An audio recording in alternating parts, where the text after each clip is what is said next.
Dobrý deň, vítajte opäť v našom zelenom reví, kde sa aj dnes pozrieme do záhradiek, okomentujeme záhradky nášho hostia a samozrejme im bude chýbať host. Dnes nám do našej zelenej reví poslala list pani Ruženka. Rada by si dala okomentovať svoju záhradku v Hornom Drumľove. Poďme sa teraz spoločne pozrieť, ako to u nej vyzerá.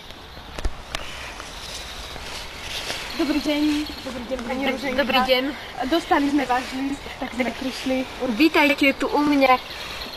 Poďte ďalej. Tu mám svoje záhony, len mi nepošlapte, lebo vy ste mi nezničili úrodu.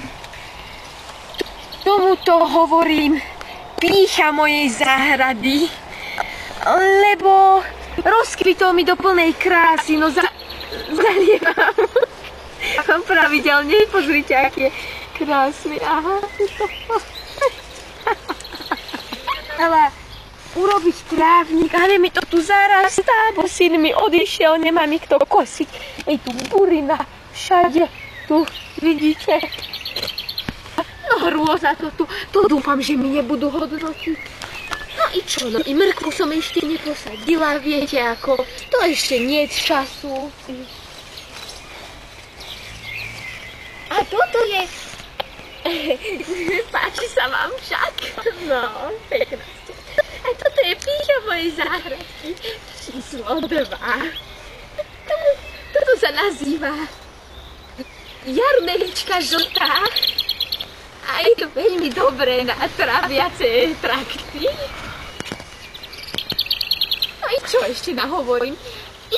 List som poslala preto, lebo záhradka je moja pýcha číslo 3 ako celkovo a ja sa snažím o ňu čo najviacej starať.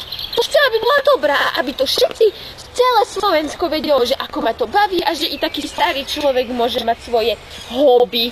To sa hovorí.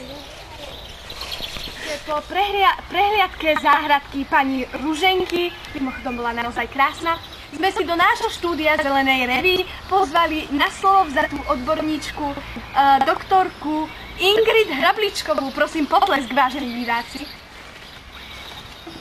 Vítajte. Dobrý deň.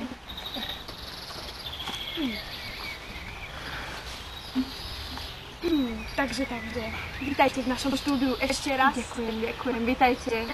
Videli sme záhradku pani Ruženky. Mne sa zdala naozaj krásna a malebná, ale čo na to povie odborník so svojím skúseným okom? Ja v prvom rade chcem povedať, že pani Ruženke patrí uznanie za to, že v tak vysokom veku ešte dokáže starať o svoju záhradku úplne sama. Je to naozaj obdivuhodné, že takýto starý človek, ako sama povedala, má svoje hobby. Záhradku som navštívila osobne a myslím si, že tam má ešte čo zlepšovať. Určite áno, nikto nie sme dokonalí. Ale napríklad tá tráva, povedala aj sama, zarastá je to tam, treba to pokosiť pani Ruženka. Ale o tom myslel, že mi rozprávali. Kviaty krásne, naozaj veľmi dobrý výber, aj farbne ladené a inak ladené, naozaj patrí jej uznanie z 10 bodov, by som jej dala tak 7 určite. Takže ďakujeme. A čo by ste jej poradili, keďže je na túto záhradku sama, ako ju spestriť, oživiť, prípadne doplniť o nejaký nový sklos? Áno, tak na trh sa teraz prerazila taká jedna metóda presne pre takéto účely.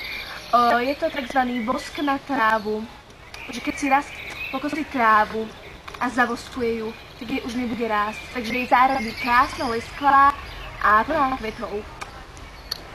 Pani Ingrid, odporúčate pani Ruženke ešte niečo ďalšie? Alebo by ste chceli ešte vyjadriť nejaké súhlasy, prípadne nesúhlasy? Ja jej už prajem len veľa vitality do života, ako je mala doteraz. Takže ďakujem pani odborníčke Ingrid Hrabličkovej. Ďakujem. Dovidenia. Dovidenia, ďakujem aj ja. Nie je za čo. záveru našej zelenej revue ponúkame súťažnú otázku pre našich ctených divákov. Súťažná otázka pre dnešok znie: akú farbu mal trávnik pani Ruženky? Odpoveď A zelený, odpoveď B červený, odpoveď C čierny. Vaše odpovede pošlite najneskôr do 26.6.2011 SMS správou v tvare Zelená revue, medzera, číslo vydania Zelenej revue, bodko, čiarka, vaše meno, čiarka, priezvisko, medzera, kontaktné údaje, čiarka, súradnice vášho domu, bodko, čiarka, súradnice našej televízie, dvojbodka, počet detí a nakoniec zátvorka, prečo ste sa do Zelenej revue našej súťaže prihlásili. Odpoveď posielajte na telefónne číslo, ktoré práve teraz vidíte na obrazovke.